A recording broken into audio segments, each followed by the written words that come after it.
चलो स्टार्ट करा जाए।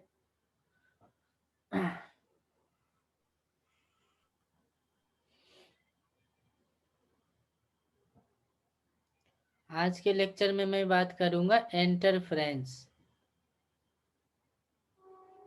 सबसे लंबा पार्ट यही है वेव ऑप्टिक्स में, interference of light waves. Longest part है ये, ठीक है। Interference of light wave. हाँ सर।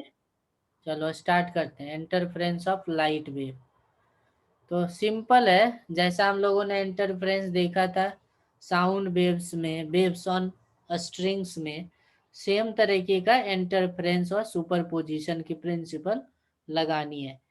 तो हमें पता है सुपरपोजिशन प्रिंसिपल क्या होती है। सुपरपोजिशन प्रिंसिपल क्या होती है? तो सुपरपोजिशन प्रिंसिपल क्या होती है? एक पार्टिकल की डिस्प्लेसमेंट y1 है एक वेव के कारण, और उसी पार्टिकल की डिस्प्लेसमेंट y2 है सेकेंड वेव के कारण। तो रिजल्टेंट डिस्प्लेसमेंट हो जाती है y1 plus y2। This is called superposition principle. और इसको यूज कैसे करते हैं आपको मालूम है, क्योंकि जो वेव्स की इक्वेशन होती है वो इस टाइप की होती है, a1 sign omega T minus K X, और दूसरी वेव की इक्वेशन होती है a2 sign omega T minus K X plus five, ऐसी कुछ होती है। तो दोनों को जोड़ने पे हमारा रिजल्टेंट y आ जाता है, और इसको हम क्या करेंगे, ट्रिगोनोमेट्रिकली ऐड कर पाएंगे। तो जब हम लोग ऐड करते हैं ट्रिगोनोमेट्रिकली रीअरेंज करते हैं तो हम लोग क्या पाते हैं, रिजल्ट ये आता है a1 square a2 square plus 2a1 a2 cos five sine omega T minus K X plus alpha, ऐसा कुछ आता है रिलेशन रिजल्टेंट का। तो दो वेव्स को हमने ऐड किया, और रिजल्टेंट भी देखो एक वेव ही आती है। रिजल्टेंट क्या आती है, ए sine omega T minus K X plus alpha, ऐसा कुछ आता है जिसमें ए ये होती है। दोनों के इंडिविजुअल एम्पलीट्यूड और फेज डिफरेंस पे डिपेंडेंट होती है। इस तरीके की रिलेशन आती है। जैसे मान लो अगर हमारे पास कोई दो वेव्स हो और हमें क्या करना हो, उसे ऐड करना हो, तो रिजल्टेंट एम्पलीट्यूड कैसी होगी। जैसे हमारे पास दो वेव्स हैं, एक वेव्स है y1 equals to A sine omega T minus K X, और दूसरी है 2a sine omega T minus K X plus 5/3। तो रिजल्टेंट वेव की इक्वेशन बता सकते हैं क्या? रिजल्टेंट वेव की इक्वेशन बता सकते हैं क्या, क्या होगी? क्या होगी रिजल्टेंट वेव की इक्वेशन? तो रिजल्टेंट वेव की इक्वेशन जो ऐसे लिखेंगे, resultant amplitude sign omega T minus K X plus alpha. तो दो चीजें हमेशा अननोन रह जाती है, रिजल्टेंट एम्पलीट्यूड और अल्फा। तो इसी दो को हमें कैलकुलेट करना होगा। रिजल्टेंट एम्पलीट्यूड क्या होगी, तो इसके लिए तो फॉर्मूला है हमारे पास, a1 square a2 square plus 2a1 a2 cos five. इसमें पुट करना होगा, a1 स्क्वायर a है, a2 स्क्वायर 2a है, और 2a1 a2 कॉस पाई/3 ये आ जाती है। तो कॉस पाई/3 कितनी होती है, 1/2, तो 2 से 2 कट जाएंगे। तो रिजल्ट क्या आ जाती है, देखो रिजल्ट आ जाती है अंडर रूट, ये आ जाएगी 4 + 1 5 और 5 + 2 7। तो ये आ जाती है √7a, ये आ गई। अब अल्फा कैसे निकालेंगे? अल्फा कैसे निकालेंगे? अल्फा निकालने का तरीका बताओ। तो वैसे ही वेक्टर रूल से ही अल्फा निकले। एक का एम्पलीट्यूड था a, दूसरे का एम्पलीट्यूड था 2a। क्या है? और इसके बीच का एंगल है 60 डिग्री। तो हमें ये वाला एंगल अल्फा बताना है, ये वाली एंगल ही अल्फा है। ठीक है, तो ये परपेंडिकुलर निकाल लो, ये वाला निकाल लो। तो ये यही तो हो जाएगा 2a sin 60, और ये हो जाएगा 2a cos 60। tan अल्फा क्या लिखेंगे? 2a sin 60, देखो कहीं बस a + 2a cos 60 होगा कि नहीं? तो इतना करने की जरूरत भी नहीं है, डायरेक्ट फॉर्मूला लिख लेंगे। a2 sin phi by a1 + a2 cos phi, जो वेक्टर में यूज करते थे। नहीं शायद, पता नहीं कहाँ। रुक जाओ 1 मिनट, वो कहाँ गई? इसमें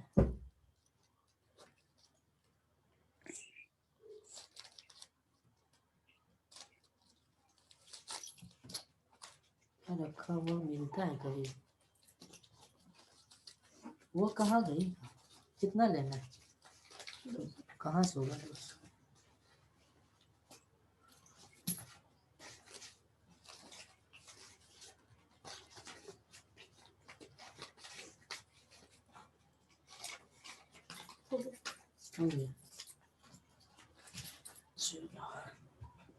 समझ में आया क्या?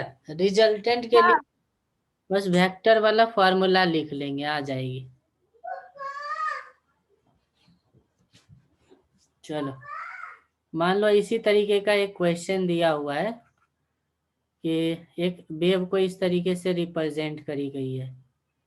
कैसे रिप्रेजेंट करी गई है? a sin ω t - kx, फिर लिखा गया a sin ω t - kx + π/3, फिर लिखा गया a sin ω t - kx + 2π/3। अब आपको पता है इन सब को जोड़ेंगे तो क्या बनेगा? एक वेव ही बनेगा। तो उसकी रिजल्टेंट एम्पलीट्यूड और अल्फा बतानी है आपको। रिजल्टेंट एम्पलीट्यूड और अल्फा बतानी है, कैसे बताएंगे? तो वेक्टर के तरह ट्रीट करेंगे। एक हो गया a, दूसरा भी हो गया a, और इस पे तीसरा भी हो गया a, यही ना? ठीक है, ये वाला एंगल दिया है 3, इससे आगे बढ़ा तो ये भी एंगल π/3 हो गया। सारा लेंथ a दिया हुआ है, तो हमें तो बस ये वाला लेंथ चाहिए ना। वेक्टर में यही तो रिजल्टेंट होता है। ये वाला हमें लेंथ चाहिए। तो ये वाला लेंथ कैसे निकालेंगे बताओ? ये वाला लेंथ, तो ये कुछ हेक्सागोन के स्ट्रक्चर के रूप में आ रहा है, ऐसे कुछ आ रहा है। नहीं, हेक्सागोन के स्ट्रक्चर में 60 पे है।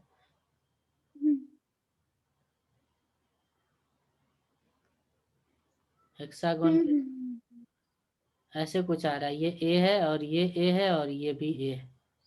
हर एक के बीच का एंगल 60 ही होता है। यहाँ भी 60, यहाँ भी 60, नहीं ऐसा कुछ, ऐसा कुछ आ रहा है। तो एंगल एक का 0 दिया है, दूसरे पे फिर तीसरे पे दिया है, तो ये दोनों तो एक ही लाइन के ऊपर में होगा, नहीं समझे? क्योंकि दोनों लेंथ भी बराबर है। तो हमें ये वाला लेंथ निकाल लेना है। ये वाला लेंथ पता है, तो फिर ये लेंथ निकल आएगा। कैसे निकलेगा? तो ये हो गया π/3 का मतलब 60 हो गया, तो ये 120 हो गया। तो यहाँ से परपेंडिकुलर डालेंगे तो 60 होगा। सही है क्या? हाँ। ये लेंथ ए है तो ये हो जाएगा ए साइन 60। ये लेंथ क्या हो जाएगा? ए साइन 60। और ये भी लेंथ हो जाएगा ए साइन 60। तो ये ओवरऑल हो गया साइन 60 हो गई √3/2। तो टोटल लेंथ बताओ कितनी हो गई? Root √3 three. ये हो गई, हम्म। ये ए हो गई। तो ये वाला एंगल अल्फा निकल आएगा कि नहीं? यही अल्फा होता है और यही रिजल्टेंट हो, तो दोनों निकल आएगा कि नहीं? कैसे निकल आएगी? रिजल्टेंट हो जाएगी √a² प्लस √3 a का होल स्क्वायर। तो ये 3 1 4 2a आ जाएगा। रिजल्टेंट क्या आया? 2a आया। और टेन अल्फा निकालो, तो टेन अल्फा होता है √3a/a। ए कट गया, टेन अल्फा √3, तो अल्फा कितना हो गया? 60 डिग्री हाँ। या π/3 हो गया। तो इक्वेशन रिजल्टेंट अगर लिखना भी होगा तो क्या लिखेंगे? ऐसे तो आंसर आ गया, आंसर आया है ए का वैल्यू 2a और अल्फा का वैल्यू 60 डिग्री। रिजल्टेंट अगर लिखना होगा तो कैसे लिखेंगे? 2a sine ω t - kx plus 60 degree. यह आंसर हो गया हमारा। तो इस तरीके का क्वेश्चन वेव ऑप्टिक्स में ही नहीं हर जगह आता है। वेव ऑप्टिक्स में आता है, एसी में भी इस तरीके का क्वेश्चन आता है, मैकेनिकल वेव्स में, साउंड वेव्स में, हर जगह ये सुपरपोजिशन और इंटरफेरेंस का क्वेश्चन आता है। ठीक है। हाँ। तो एक तो इक्वेशन से हम लोग इंटरफेरेंस या सुपरपोजिशन का प्रिंसिपल लगा करके रिजल्टेंट एम्पलीट्यूड निकाल सकते हैं। जो रिजल्टेंट एम्पलीट्यूड आया है उसका इक्वेशन देख लेते हैं। आया है a1² a2² plus 2a1 a2 cos phi। और अगर मान लो मैक्सिमम कितना होगा रिजल्टेंट एम्पलीट्यूड? रिजल्टेंट एम्पलीट्यूड की मैक्सिमम वैल्यू कितनी होगी बताओ? a1 plus a1 plus a2 होगी कि नहीं? दो वेक्टर का मैक्सिमम वैल्यू क्या होता है जब दोनों डायरेक्टली ऐड हो जाए? नहीं, और ऐसा तभी होगा जब cos phi का वैल्यू 1 होगा। रिजल्टेंट मैक्सिमम तभी होगा ना जब cos phi की वैल्यू मैक्सिमम, और मैक्सिमम वैल्यू 1 होती है। तो यही a1 प्लस a2 का होल स्क्वायर में आ जाएगा जो स्क्वायर रूट से कट जाएगा। तो मैक्सिमम एम्पलीट्यूड के लिए कंडीशन आता है cos phi की वैल्यू 1। cos phi का वैल्यू 1 है तो phi का वैल्यू क्या हो सकता है? 2n पाई हो सकता है। cos phi का वैल्यू क्या हो सकता है? 2n pi. Even multiple of pi या 0 plus minus 2 pi plus minus 4 pi. ऐसा अगर फेज का डिफरेंस रहे तो ना आपको मैक्सिमा एम्पलीट्यूड मिलेगा, एम्पलीट्यूड की मैक्सिमम वैल्यू मिलेगी। फेज का ये डिफरेंस हो गया। मिनिमम एम्पलीट्यूड कितना होगा? रिजल्टेंट मिनिमम कितनी होगी? 0। नहीं, a1 minus a2 a1 minus. वो तब होगी जब cos phi की वैल्यू -1 होगी। नहीं, cos phi की वैल्यू -1 होगी। और cos थीटा का वैल्यू -1 कब होता है? ऑड। पाई हो, 3 पाई हो, 5 पाई हो, ऐसे कुछ, यानी ऑड मल्टीपल हो पाई की क्या हो? ये था देखो इवन मल्टीपल ऑफ पाई, और ये है ऑड मल्टीपल ऑफ पाई। नहीं,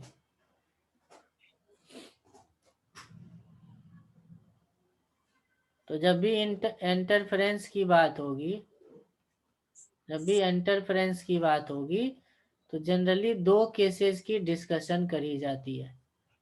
एक केस में मैक्सिमा की बात करी जाती है और एक केस में मिनिमा की बात करी जाती है। तो मैक्सिमा का कंडीशन क्या है? तो कंडीशन हमें पता है कि फेज डिफरेंस की वैल्यू इवन मल्टीपल ऑफ पाई होनी चाहिए। और मिनिमा का कंडीशन क्या है? ऑड मल्टीपल ऑफ पाई होनी चाहिए। ये कंडीशन हो गया। और जब इंटरफेरेंस मैक्सिमा होता है तो उसी इंटरफेरेंस को हम लोग बोलते हैं कंस्ट्रक्टिव इंटरफेरेंस। Constructive interference. और जब मिनिमा होती है इंटरफेरेंस की तो उसको क्या बोली जाती है? Destructive interference. तो ये कंस्ट्रक्टिव और डिस्ट्रक्टिव का कंडीशन भी हो गया। और जब कंस्ट्रक्टिव होगा तो एम्पलीट्यूड होगी मैक्सिमा, और मैक्सिमम एम्पलीट्यूड होगी A1 plus A2। Amplitude minima होगी डिस्ट्रक्टिव में और वो होगी A1 माइनस A2। अच्छा, इंटेंसिटी मैक्सिमा कितना होगा बताओ? इंटेंसिटी मैक्सिमा कितना होगा ये तो निकाल सकते हैं, या इंटेंसिटी मिनिमा कितना होगा ये भी निकाल सकते हैं। कितना होगा तो फार्मूला में रख देते हैं। इंटेंसिटी का क्या फार्मूला था? फार्मूला था इंटेंसिटी का फार्मूला। इंटेंसिटी का तो कोई I1 फार्मूला अभी plus तक नहीं I2. देखा है, एम्पलीट्यूड का देखा है। एम्पलीट्यूड होता है A1 square A2 square 2A1 A2 cos phi, ये होता है। लेकिन इंटेंसिटी और एम्पलीट्यूड में एक रिलेशन होती है। इंटेंसिटी एंड एम्पलीट्यूड में एक रिलेशन होती है। क्या रिलेशन होती है? तो हम लोगों ने देखा था मैकेनिकल वेव में इंटेंसिटी होती है 2 पाई स्क्वायर एफ स्क्वायर ए स्क्वायर रो इंटू भी, ऐसे होता है। तो इंटेंसिटी ना एम्पलीट्यूड के स्क्वायर पे डिपेंड करता है। तो इंटेंसिटी को लिख सकते हैं के ए स्क्वायर, ऐसे लिख सकते हैं। ये रिलेशन है, ये रिलेशन हर जगह वेव में यूज होती है इंटेंसिटी और एम्पलीट्यूड की। तो ये वो रिलेशन है जिससे हम इंटेंसिटी का फॉर्मूला निकाल सकते हैं। इंटेंसिटी का फॉर्मूला क्या हो गया? के ए स्क्वायर। तो ए को क्या लिख सकते हो? जैसे हमारे पास ए का फॉर्मूला है A1 square A2 square 2A1 A2 cos phi, यही तो है। स्क्वायर अगर कर दें दोनों साइड तो ए स्क्वायर हो जाएगी A1 square A2 square 2A1 A2 cos phi, ये हो जाएगी। और हम लोग यहाँ से देखो क्या लिख सकते हैं, यहाँ से ए स्क्वायर को लिख सकते हैं I/K, लिख सकते हैं कि नहीं? ऐसे ही A1 स्क्वायर को I1/K लिख सकते हैं, और A2 स्क्वायर को I2/K लिख सकते हैं। नहीं, रख दो वैल्यू को, तो A स्क्वायर को I/K, A1 स्क्वायर को I1/K, A2 स्क्वायर को I2/K। इसको हम कैसे लिखेंगे? A1 को लिख देते हैं अंडर रूट में A1 स्क्वायर, और A2 को लिख देते हैं अंडर रूट में A2 का स्क्वायर। क्यों? क्योंकि हमें ए स्क्वायर का फॉर्मूला है पता। तो ओवरऑल क्या हो जाएगी? I1/K plus I2/K plus 2। A1 square को लिख सकते हैं I1/K, और A2 स्क्वायर को लिख सकते हैं I2/K cos फाई, और ये हो गया I/K। तो देखो सब में K कॉमन है, यहाँ से भी K कॉमन आएगा जो कट जाएगा। तो इंटेंसिटी का फॉर्मूला आ गया। इंटेंसिटी का फॉर्मूला देखो क्या आता है? इंटेंसिटी, रिजल्टेंट इंटेंसिटी का फॉर्मूला आया I1 plus I2 plus 2 under root I1 under root I2 cos phi. ये एक जनरल फॉर्मूला है बिना किसी कंडीशन के, है ना? ये जनरल फॉर्मूला हो गया, जनरल फॉर्मूला। अब अगर हमें इसमें मैक्सिमा इंटेंसिटी चाहिए तो अभी हमें पता है कि इंटेंसिटी एम्पलीट्यूड पे डिपेंड करती है। तो मैक्सिमा एम्पलीट्यूड के समय ही मैक्सिमा इंटेंसिटी होगा। वो आया था cos फाई 1 पे। तो इस मैक्सिमा इंटेंसिटी हो जाएगी I1 plus I2 two under root I1 under root I2। इसको कैसे लिख सकते हैं हम लोग? अंडर रूट I1 का स्क्वायर अंडर रूट I2 का square two under root I1 under root I2, ऐसे लिख सकते हैं। हाँ। ये देखो ना, a प्लस बी के होल स्क्वायर पे आ गया है, ऐसे आ गया। ये है मैक्सिमा इंटेंसिटी का फॉर्मूला। मैक्सिमा इंटेंसिटी का ये फॉर्मूला हो गया। इसी तरीके से अगर मिनिमा इंटेंसिटी निकालें तो वो हो जाएगा under root I1 minus under root I2 का होल स्क्वायर। होगा कि नहीं? हाँ। तो ये सारे ये इन सारे फॉर्मूले से एग्जाम में क्वेश्चन आता है। कंस्ट्रक्टिव इंटरफेरेंस, डिस्ट्रक्टिव इंटरफेरेंस, क्या क्या कंडीशन आ गया उसको नोट कर लेते हैं। कंस्ट्रक्टिव इंटरफेरेंस के लिए फेज डिफरेंस का वैल्यू 2n पाई और एम्पलीट्यूड मैक्सिमम होती है। मैक्सिमा का वैल्यू होता है A1 प्लस A2। इंटेंसिटी भी मैक्सिमम होती है और वो होती है under root I1 plus under root I2 की होल स्क्वायर। डिस्ट्रक्टिव इंटरफेरेंस में फेज डिफरेंस होती है odd multiple of pi. Amplitude minimum होती है A1 माइनस A2 और एम्पलीट्यूड इंटेंसिटी मिनिमा होती है under root I1 minus under root I2 की होल स्क्वायर। तो ये कंस्ट्रक्टिव और डिस्ट्रक्टिव का अलग अलग कंडीशन हो गया। क्वेश्चन आता है किस टाइप में? क्वेश्चन में मान लो कभी कभी I1 और I2 का रेशियो गिवन रहेगा, ये गिवन रहेगा और आपसे बोलेगा कि I मैक्सिमा और I मिनिमा का रेशियो बताओ, ऐसा क्वेश्चन आता है। तो क्या करेंगे? I मैक्सिमा का फॉर्मूला हमारे पास है I1 प्लस I2 की होल स्क्वायर और I मिनिमा का भी फॉर्मूला है I1 माइनस I2 की होल स्क्वायर। अब इसको क्या करो? इसको अरेंज कर दो, डिवाइड कर दो अंडर रूट I2 से।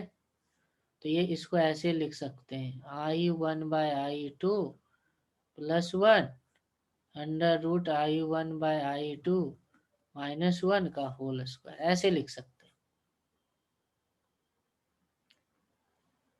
नहीं, जैसे मान लो I1 बाय I2 का वैल्यू दे दिया एग्जाम में, I1 बाय 9/16 दे दिया। अब बताओ मैक्सिमा मिनिमा का रेशियो क्या होगा? 9/16 दे दी तो हम लोग निकाल सकते हैं। 9/16 का रूट हो जाएगा 3/4 प्लस 1 और यह आ जाएगा 3/4 माइनस 1 का square.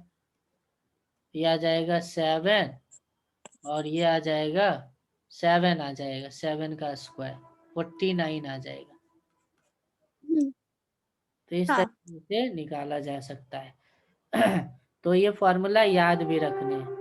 I maxima over I minima का फॉर्मूला क्या हो गया? Under root I1 by I2 plus 1। Maxima है तो ऊपर में प्लस होगा, नीचे मिनिमा है तो माइनस होगा, इसका स्क्वायर।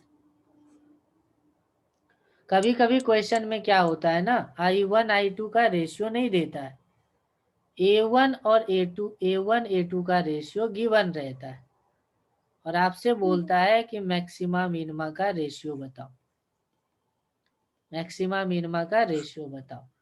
तो आप क्या करो, इसी फॉर्मूले को ना under root I1 by I2 को लिख सकते हो A1 बाय A2 प्लस 1 और इसी को लिख सकते हैं A1 बाय A2 माइनस 1 का स्क्वायर। यहाँ पे रख देंगे, आंसर आ जाएगा। ठीक है, तो इस रिलेशन हाँ। से सारे क्वेश्चन हो जाएंगे, इस रिलेशन से सारे क्वेश्चन हो जाएंगे। अब एक और कंडीशन, हमारा जो जनरल फॉर्मूला है रिजल्टेंट एम्पलीट्यूड का, वो फिर से लिख रहा हूं मैं A1 square A2 square 2a1 a2 cos phi. Intensity का फॉर्मूला है I1 plus I2 plus 2 under root I1 under root I2 cos phi. ये दो फार्मूला जनरल है। इसका एक स्पेशल केस काफी ज्यादा वेव ऑप्टिक्स में यूज में आने वाला है। और स्पेशल केस वो क्या है? स्पेशल केस है कि मान लो जब a1 a2 बराबर हो और मान लो उसकी वैल्यू a, या जब I1 I2 की वैल्यू बराबर हो और मान लो उसकी वैल्यू है I0, तो फार्मूला क्या होगा? ये फार्मूला बहुत ज्यादा वेव ऑप्टिक्स में यूज में आने वाली है। क्या होगी फार्मूला? रख दो वैल्यूज को उसमें, a1 भी a रख देंगे और a2 भी a रख देंगे, तो रिजल्टेंट की फार्मूला आ जाती है 2a cos फाई बाई 2। क्या आ जाती है? 2a cos फाई बाई 2 आ जाती है। इसमें 2a cos फाइव बाई 2 ये आ जाती है। ये रिजल्टेंट की फार्मूला आ जाती है जब एम्पलीट्यूड सेम हो। जब इंटेंसिटी सेम होती है तो यही रिजल्टेंट इंटेंसिटी का फॉर्मूला आ जाता है 4I0 cos square five by 2। समझे? क्या? तो ये दो फार्मूला वेव ऑप्टिक्स में बहुत ज्यादा यूज आने वाला है। रिजल्टेंट एम्पलीट्यूड और रिजल्टेंट इंटेंसिटी का फॉर्मूला जब दो सोर्स से आने वाली एम्पलीट्यूड और इंटेंसिटी सेम है, ये लगानी है आपको। ठीक है? ग्राफ हाँ। ड्रॉ कर सकते हैं कि नहीं? मान लो क्वेश्चन में बोला a1 a2 बराबर है, तो इसके एम्पलीट्यूड, रिजल्टेंट एम्पलीट्यूड का फाई के साथ ग्राफ बताओ। क्या होगी ग्राफ? तो हमें पता है रिजल्टेंट का formula 2a cos five by 2, cos के रूप में चलना है।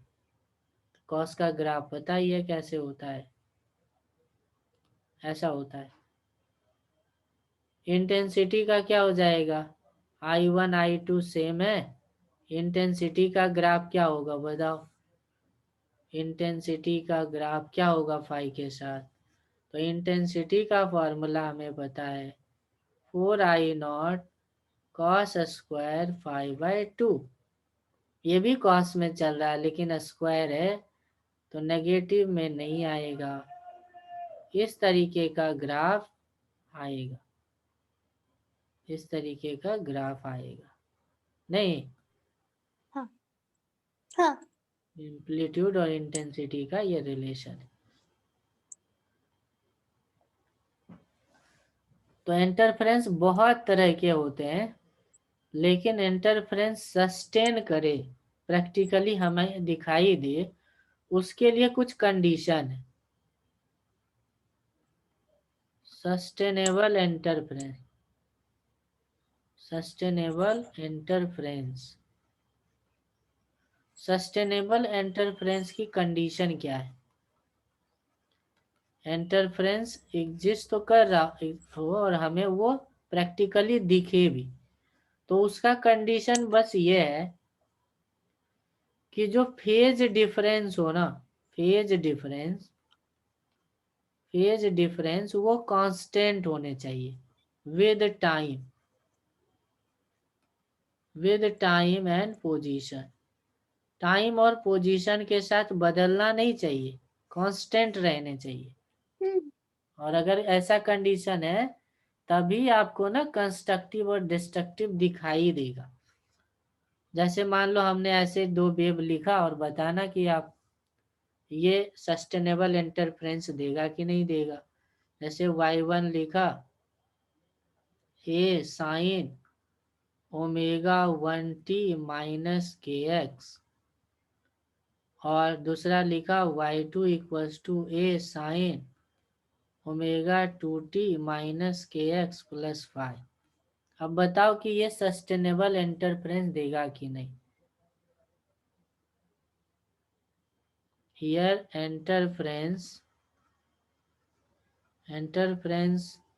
is sustainable or not, होगा कि नहीं होगा हमें ये बताना है। तो हमें कुछ नहीं करना है, बस इसका डिफरेंस निकाल लेंगे, फेज का डिफरेंस निकाल लेंगे, एंगल का डिफरेंस।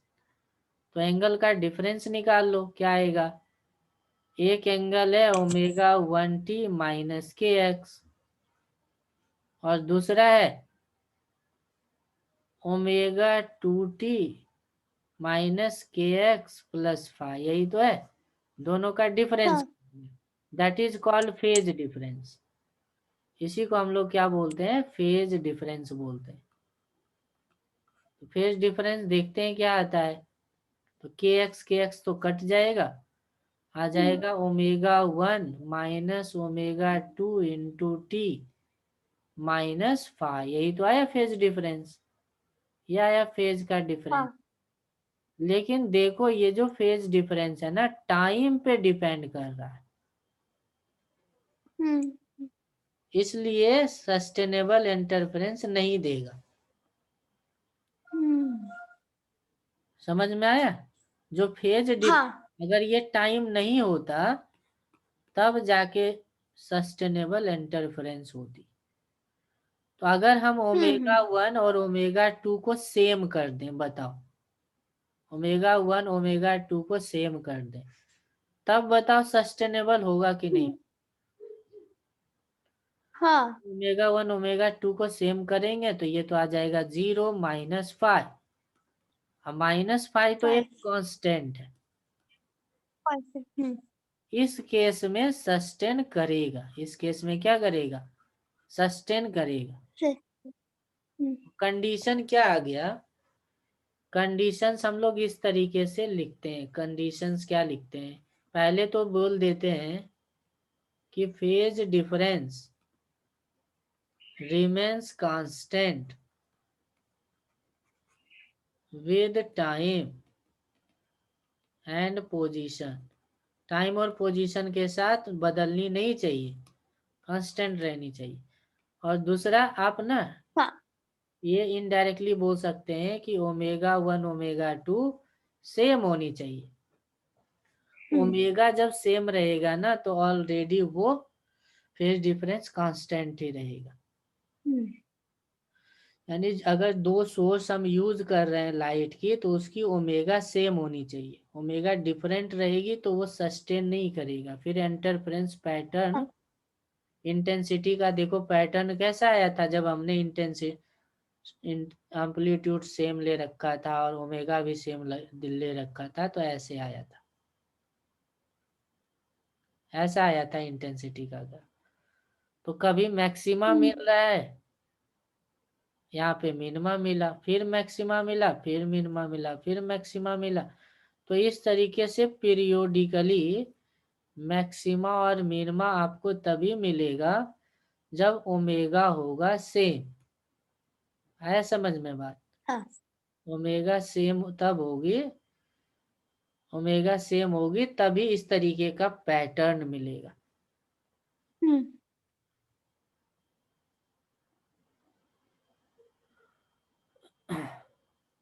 तो इसी को अदर पॉइंट्स में हम लोग ऐसे लिखते हैं कि sources must be coherent for sustainable interference, sustainable interference. इसका मतलब क्या हुआ, कोहेरेंट का मतलब हुआ ओमेगा 1 ओमेगा 2 सेम होना चाहिए। कोहेरेंट का मतलब क्या हुआ, ओमेगा 1 ओमेगा 2 सेम होने चाहिए, ये कोहेरेंट का मतलब हुआ।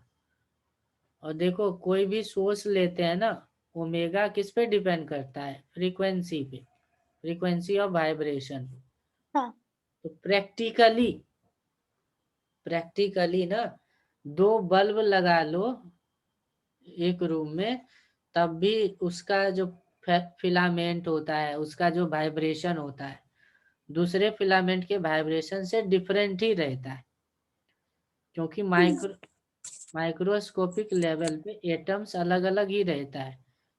मान लो किसी में ज्यादा नंबर है एटम का, किसी में कम नंबर है, उसको प्रैक्टिकली नहीं बदल सकते ना कुछ तो चेंज आ ही जाता है।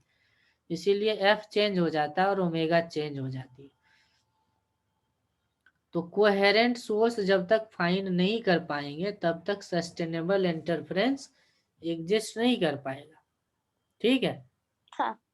तो कोहेरेंट सोर्स बनाने का तरीका क्या है? कोहेरेंट सोर्सेज फॉर्मेशन मेथड, कुछ तो तरीका होगा जिससे हम लोग कोहेरेंट सोर्स बनाएंगे, जिससे कि फ्रीक्वेंसी सेम ही रहे। तो बहुत सारा मेथड है जिससे हम लोग कोहेरेंट सोर्स बनाते हैं। पहला और सबसे सिंपल होता है कि स्लिट मेथड से। इस तरीके से दो स्लिट कट कर लिया और मान लो यहाँ पे कोई सोर्स रख लिया, तो यहाँ से लाइट निकलेगी चारों तरफ और हाँ। इसी का लाइट यहाँ भी जाएगा, लाइट, और ये इसी का लाइट यहाँ पे भी जाएगा। तो बेसिकली ये लाइट नहीं है, ये इस तरीके से वेव फ्रंट जा रहा है। यहाँ पे वेव फ्रंट टकराया, फिर इधर भी वेव फ्रंट ऐसे गया और यहाँ पे टकराया। और हमें पता है वेव फ्रंट का एक पॉइंट अपने आप में सोर्स होता है। हाँ। तो ये भी एक अपना वेव फ्रंट क्रिएट करने लगेगा इस तरीके से, ये भी अपना क्रिएट करने लगेगा स्पेस, है ना। तो कहीं कोई भी पॉइंट होगा तो वहां पे इसका भी वेव फ्रंट आएगा और इसका भी वेव फ्रंट आएगा, और दोनों वेव एक साथ मिलेगा तो यहाँ पे सुपरपोजिशन होगा। तो इस पे मैक्सिमा भी आ सकता है, मिनिमा भी आ सकता है, नहीं। हाँ।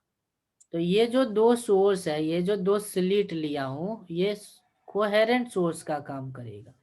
यहाँ पे जो दो स्लिट ली गई है, ये दो स्लिट किसका काम करेगा? कोहेरेंट सोर्स का। क्योंकि अगर इस सोर्स की फ्रीक्वेंसी एफ है तो इसका भी एफ ही रहेगा और इसका भी एफ ही रहेगा, क्योंकि सोर्स तो बदला ही नहीं।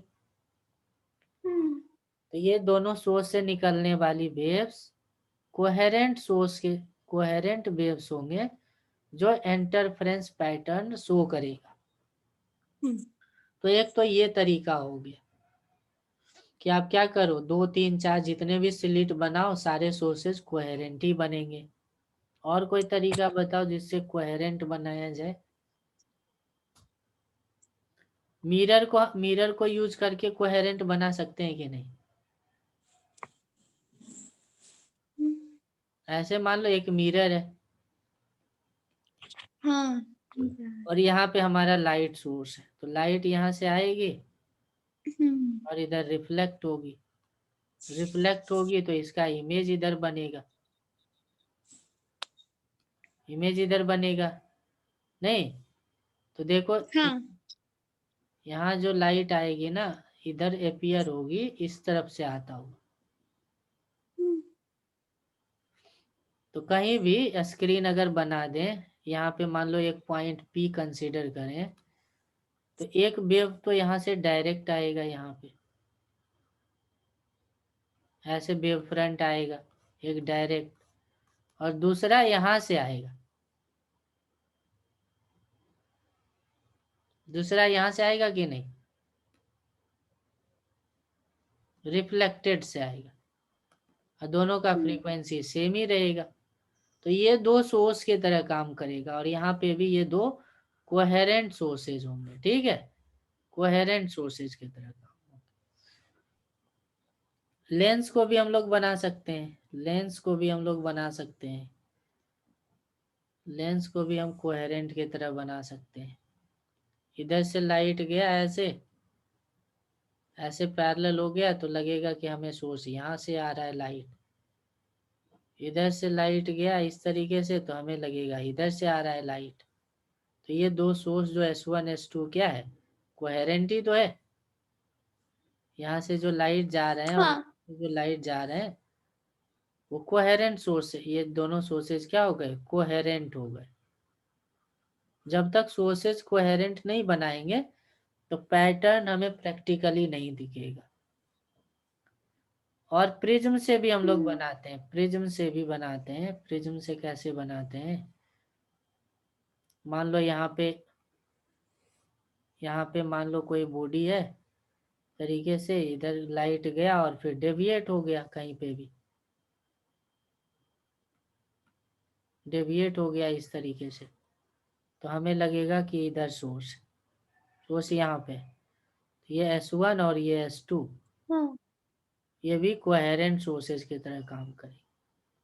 किसी भी पॉइंट पे अगर देखेंगे तो एक लाइट यहाँ से आएगा, इस तरीके से आता हुआ दिखेगा, और एक लाइट यहाँ से आता हुआ दिखेगा, तो ये दोनों सोर्सेज भी कोहेरेंट सोर्सेज होते हैं। तो ये वो मेथड है जिससे हम लोग कोहेरेंट सोर्सेज को बनाते हैं। और जब कोहेरेंट सोर्सेज बना लेंगे तो फिर क्या होगा, इंटरफेरेंस पैटर्न आपको इजीली अवेलेबल रहेगा। ठीक है, तो सबसे पहला जो हाइजेंस प्रिंसिपल था हमारा, हाइगेंस वेव थ्योरी, इसको प्रैक्टिकली प्रूव करा था यंग ने 1801 में। इसने प्रैक्टिकली शो किया कि नहीं, हाइजेंस की जो वेव थ्योरी है वो करेक्ट है। यानी करीब 100 साल तक ना, जब ये वेव की थ्योरी दिया था तो करीब 100 साल तक इसको उतना पॉपुलैरिटी नहीं मिला था, क्योंकि न्यूटन उस समय ग्रेटेस्ट साइंटिस्ट थे, तो उनके कॉर्पस्कुलर थ्योरी को ही ज्यादा मान्यता देता था। लेकिन जब यंग 1801 में एक एक्सपेरिमेंट किया, जिसको आपको पता है YDSC बोलते हैं, यंग्स डबल स्लिट एक्सपेरिमेंट, तो ये एक्सपेरिमेंटली प्रूव करा कि नहीं, light is a wave, light is a wave. और वहां पे इंटरफेरेंस पैटर्न को उन्होंने शो करके दिखाया, इंटरफेरेंस पैटर्न को शो करके दिखाया, क्योंकि वो कोहेरेंट सोर्सेज बनाने में सफल हो गए। कोहेरेंट सोर्सेज के रूप में स्लिट को ही यूज करा, यहाँ पे एक सोर्स लिया और यहाँ पे दो स्लिट को कट करा, तो यहाँ से लाइट इधर गई और यहाँ से लाइट इधर गई, और स्क्रीन है यहाँ पे, तो फिर क्या होगा, किसी भी पर्टिकुलर पॉइंट पे जो लाइट जाएगी वो दोनों सोर्सेज से जाएगी। और ये वाली डिस्टेंस कुछ भी लेट कर लो, स्मॉल डी, ये वाली डिस्टेंस इज कैपिटल डी, ये वाला सोर्स है, ये S1 है, ये S2 है। तो हम फेज या पाथ का डिफरेंस निकाल करके डिसाइड कर पाएंगे कि यहाँ पे मिनिमा बनेगा या मैक्सिमा बनेगा, नहीं डिसाइड कर पाएंगे क्योंकि हमें मैक्सिमा या मिनिमा का कंडीशन पता है। मैक्सिमा या मिनिमा का क्या कंडीशन पता है, कि जो फेज का डिफरेंस होना चाहिए 2n होना चाहिए, मिनिमा के लिए ऑड मल्टीपल ऑफ पाई होनी चाहिए, ये फेज डिफरेंस है। पाथ डिफरेंस निकालेंगे तो क्या होगा, तो फेज डिफरेंस और पाथ डिफरेंस का रिलेशन बहुत सिंपल है। फेज डिफरेंस होता है 2π/λ इंटू पाथ का डिफरेंस। तो अगर फाई हम रख दें यहाँ पे तो पाथ का डिफरेंस भी निकाल सकते हैं, क्योंकि पाथ का डिफरेंस प्रैक्टिकली इमेजिन करना आसान होता है कंपेयर टू फेज का डिफरेंस। तो यहाँ पे 2n रख दो, तो 2π/λ, तो 2π से 2π कट गई, तो फिर पाथ का डिफरेंस आ गया n λ। और यहाँ पे भी रख दो, फाई का वैल्यू 2π/λ इंटू पाथ का डिफरेंस, ये 2n-1 हो गई, पाई से पाई कट गई, तो फिर पाथ का डिफरेंस आ गया ऑड मल्टीपल ऑफ λ/2, ये आ गया। इसका मतलब क्या है, जब पाथ का डिफरेंस होगा 0, λ, 2λ, 3λ, 4λ, इस तरीके से होगा तो हमें मैक्सिमा मिलेगा। और जब पाथ का डिफरेंस होगा λ/2, 3λ/2, 5λ/2, 7λ/2, तो यहाँ पे हमें मिनिमा मिलेगा, डार्कनेस मिलेगा, यहाँ पे हमें ब्राइटनेस मिलेगा, नहीं। तो एक दो एग्जाम्पल के थ्रू हम पता कर पाएंगे कहाँ पे मैक्सिमा कहाँ पे मिनिमा मिल सकता है। एक दो एग्जाम्पल के थ्रू मैं बताता हूँ, फिर मैं YDSC में चलूंगा। मान लो दो सोर्सेज हैं लाइट के यहाँ पे, एक सोर्स यहाँ पे है और दूसरा सोर्स यहाँ पे है, दोनों कोहेरेंट सोर्स है। सोर्स कैसा रहना चाहिए? कोहेरेंट। दो सोर्सेज हैं S1 और S2, और मान लो इसके बीच का डिफरेंस है 2 लैम्डा। बीच का डिफरेंस क्या है? 2 लैम्डा। और सोर्सेज कौन सी वेव जनरेट करती है? लैम्डा की। सोर्सेज लैम्डा की वेव जनरेट करती है, हर डायरेक्शन में जनरेट करेगी। तो आप बताओ कि S1 पॉइंट पे मैक्सिमा होगा कि मिनिमा होगा?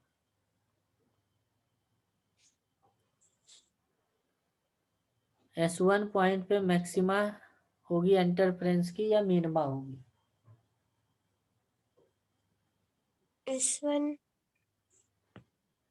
एग्जैक्टली S1 पॉइंट पे मैक्सिमा होगी कि मिनिमा होगी? तो देखो ऐसे समझो, एक वेव यहां से आया होगा इतना दूरी कवर करके S1 पे, S1 वाला वेव तो चला ही नहीं, तो पाथ का डिफरेंस कितना हो गया? एक वेव चला 2 लैम्डा, दूसरा चला ही नहीं, तो पाथ का डिफरेंस हो गया 2 लैम्डा। और बताया था कि पाथ का डिफरेंस जब हो 0 लैम्डा 2 लैम्डा 3 लैम्डा तो मैक्सिमा होती है। तो बताओ यहाँ पे क्या होगा, मैक्सिमा कि मिनिमा? मैक्सिमा। मैक्स हाँ, तो S1 पॉइंट पे मैक्सिमा शो होगी, मैक्सिमा होगी। इसी तरीके से S2 पे क्या होगी, मैक्सिमा या मिनिमा? S2 पे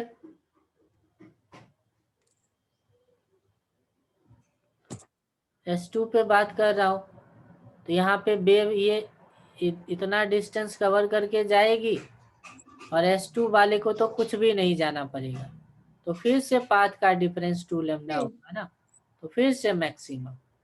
अच्छा, बीच हाँ वाले पॉइंट पे बोलो क्या होगा?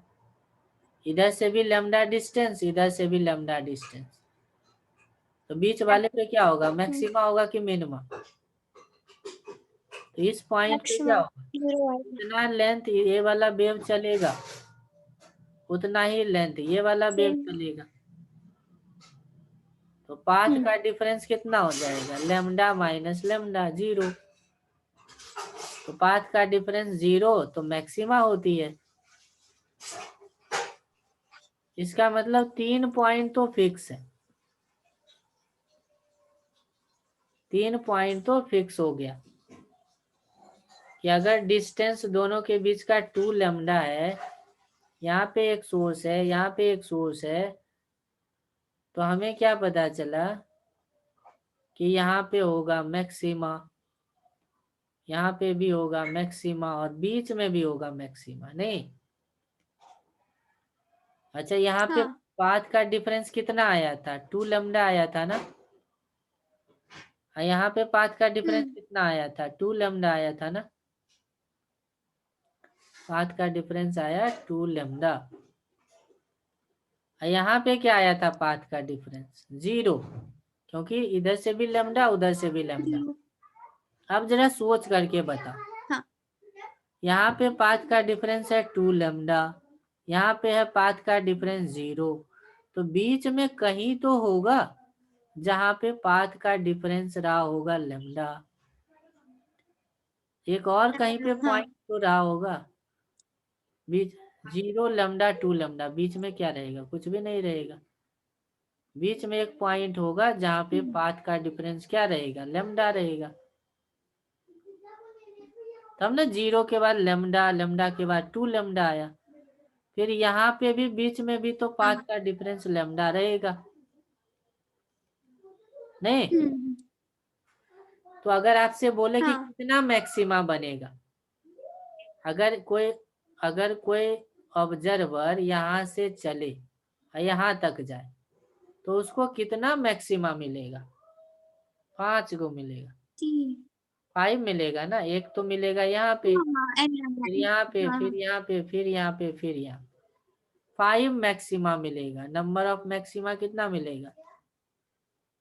5। मिनिमा कितना मिलेगा? तो मैक्सिमा के 4। बीच में ही तो मिनिमा होगा। मैक्सिमा के बीच में मिनिमा होगा, यहाँ पे होगा, यहाँ पे होगा, यहाँ पे होगा। कितना मिला? 4। तो नंबर 4। ऑफ मिनिमा कितनी हो गई? 4 हो गई। तो इस तरीके के क्वेश्चन में आपसे आ सकता है कि नंबर ऑफ मैक्सिमा या मिनिमा फाइंड करो। ठीक है। हाँ और एक क्वेश्चन देता हूं, या मैं कुछ होमवर्क हाँ दे दूं क्या? पीडीएफ में ही दे हाँ, देता चलेगा सर। पीडीएफ में ही दे देता हूँ, आप बना लेना। दो सोर्सेज के बीच का ठीक। डिस्टेंस है S1 S2 के बीच का डिस्टेंस है 5.4 लेमडा। 5.4 लेमडा डिस्टेंस है। आपको बताना है number of maxima, number of minima. ये हो गया फर्स्ट क्वेश्चन। पीडीएफ में मैं सेंड कर दूंगा, लिखना नहीं, पीडीएफ में ही डाल हाँ। दूंगा। ये फर्स्ट क्वेश्चन हो गया। सेकंड क्वेश्चन हो गया, S1 S2 के बीच का डिस्टेंस है 5.6 लेमडा, और आपको बताना है नंबर ऑफ मैक्सिमा कितना होगा और नंबर ऑफ मिनिमा कितना होगा, ये बताना है। और मान लो यहाँ पे इस तरीके से किया, दो सोर्स है S1 और S2, इसके बीच का डिस्टेंस है लेमडा, और यहाँ पे एक स्क्रीन लगा हुआ है, यहाँ पे एक स्क्रीन लगा हुआ है, यहाँ पे एक स्क्रीन लगा हुआ है। तो आपको बताना है इस स्क्रीन पे नंबर ऑफ मैक्सिमा कितना होगा और नंबर ऑफ मिनिमा कितना होगा। चलो ये 3 क्वेश्चन कर लेना, फिर हम लोग नेक्स्ट हाँ क्लास सर। में यंग्स डबल स्लिट एक्सपेरिमेंट की बात करेंगे। ठीक है। हाँ।